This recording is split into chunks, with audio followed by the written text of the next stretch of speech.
Et yo tout le monde, c'est Hiromanga, on se retrouve aujourd'hui pour une nouvelle vidéo où je parlerai de 5 animés du studio Kyoto Animation qui sont incroyables. Je parlerai aujourd'hui de leurs œuvres tout simplement parce que c'est un de mes studios préférés et que les animés qu'ils font sont tous généralement masterclass. Si mes vidéos te plaisent, n'hésite pas à liker, partager, commenter et à t'abonner, ça me ferait plaisir et ça m'aiderait beaucoup. Sur ce, commençons.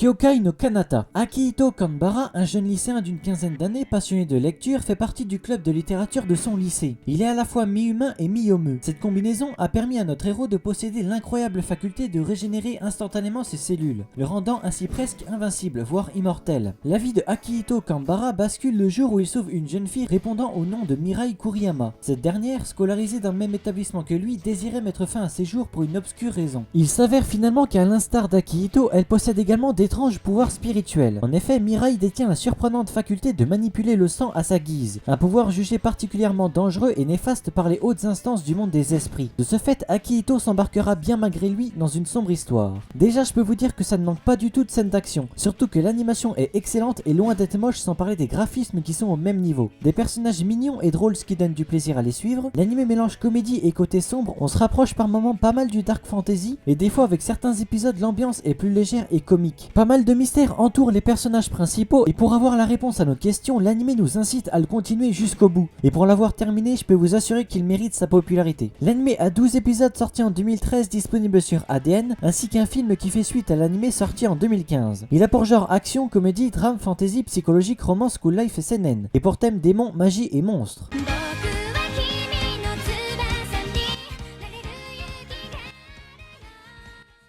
Kobayashi Dragon Maid. Kobayashi, une jeune salariée vivant seule chez elle, rencontre un soir un dragon nommé Toru et décide de le sauver. Le lendemain, le dragon décide de prendre forme humaine et d'habiter chez elle pour l'aider dans son quotidien. Ce qu'il faut savoir, c'est que les dragons considèrent les humains comme des êtres inutiles et inférieurs. Mais Toru a commencé à penser différemment après avoir été sauvé par un humain. On suivra le quotidien de ces deux personnes qui vont désormais habiter au même endroit. C'est l'exemple typique de l'anime de chill où on suit simplement leur quotidien et où ils rencontrent au fur et à mesure différents dragons. Le point fort de l'œuvre se trouve dans la comédie qui est franchement très plaisante à suivre. Des personnages attachants en plus d'être pour certains mignons, un peu de combat en saison 2 qui vous allez voir ont été incroyablement animés, j'ai franchement été surpris d'un tel résultat. L'anime s'aventurera également sur le passé de certains personnages pour nous permettre de mieux les connaître et ainsi éprouver plus de choses les concernant. Par contre, j'aime beaucoup l'originalité des openings, la vibe qu'ils dégagent, ça change beaucoup de ce qu'on entend habituellement. L'anime a une saison de 13 épisodes sortie en 2017, ainsi qu'une deuxième de 12 épisodes sortie en 2021 disponible tous deux sur Wakanim et Crunchyroll, avec en prime un OAV disponible également sur leur plateforme. Il a pour genre comédie, fantasy, slice of life et pour thème dragon, med, monster girl et quotidien.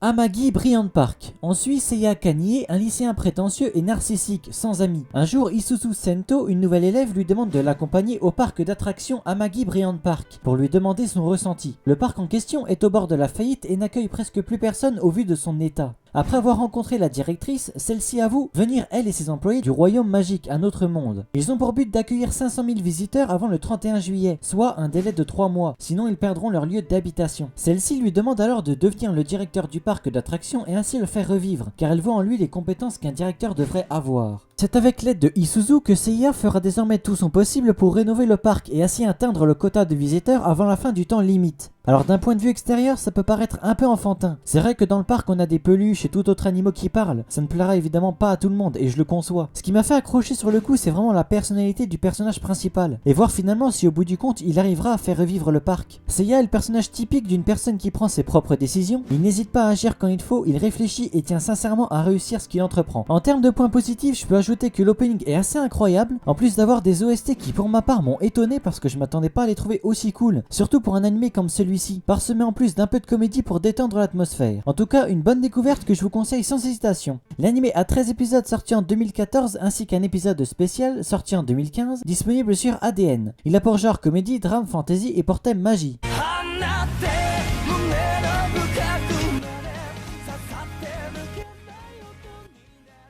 Sous le nez, nous suivons le quotidien de Minato Narumiya, un passionné de kyudo, du tir à l'arc japonais. Durant ces années, Minato a pratiqué ce sport, cependant à cause d'un certain événement, il fuit désormais ce dernier. Au lycée, Minato rencontre de nouveaux amis qui vont lui redonner goût à ce sport. Avec son nouveau club, lui et ses nouveaux amis vont essayer de remporter le tournoi préfectoral. J'ai adoré cet animé pour son histoire originale, en plus d'être intéressante et vraiment plaisante à suivre. Le problème dont Minato souffre n'est pas commun et en plus de ça, c'est quelque chose qui existe chez nous. Je peux pas trop en parler comme il est possible que ce soit considéré comme du spoil. Rien que le premier épisode va vous donner envie de faire du tir à l'arc tellement la mise en scène est parfaitement mise en place. C'est un de mes animés du studio Kyoto Animation préférés, j'ai été dedans du début à la fin. Je vous conseille en priorité celui-là qui à mes yeux est vraiment incroyable, surtout que c'est vachement beau, le visuel est assez surprenant. L'animé a 13 épisodes et un OAV sorti en 2019 disponible sur Crunchyroll. Un film est prévu pour 2022, je vous cache pas que je l'attends impatiemment. Il a pour genre comédie, drame, school life, slice of life et pour thème amitié, club, école, quotidien et sport.